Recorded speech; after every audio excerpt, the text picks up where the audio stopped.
નમસ્કાર દર્શક મિત્રો, હું છું આપની સાથે હિના જાની. ગુજરાત 20 ન્યૂઝ સાથે આજે આપણે જોઈશું મહત્વના સમાચાર. ધોળકામાં ગટરનું ગંદુ વાસ મારતું મળયુક્ત પાણી સામૂહિક આરોગ્ય કેન્દ્રમાં. લોકોના આરોગ્યનું શું? હવે તો ધોળકા નગરપાલિકામાં વિકાસ ઉભરાયો એવા દ્રશ્ય.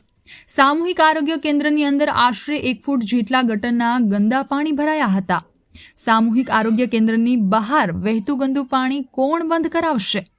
અમદાવાદ જિલ્લાના ધોળકા ખાતે આવેલ નગરપાલિકા ગુજરાતની સૌથી જૂની નગરપાલિકા છે, પરંતુ વહીવટમાં બેઠેલા અધિકારીઓ અને પદાધિકારીઓને જાણે કે પ્રજાના આરોગ્યની પડી નથી તેવી છાપ ધોળકાવાસીઓમાં ઉપસી રહી છે.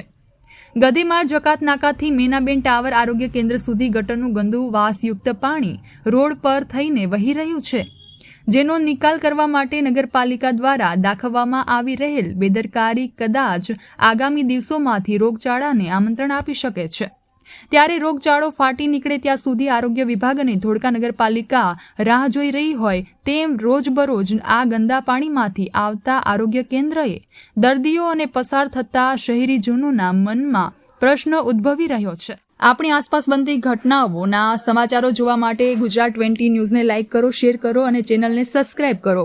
ગુજરાત 20 ન્યૂઝ ધોળકા.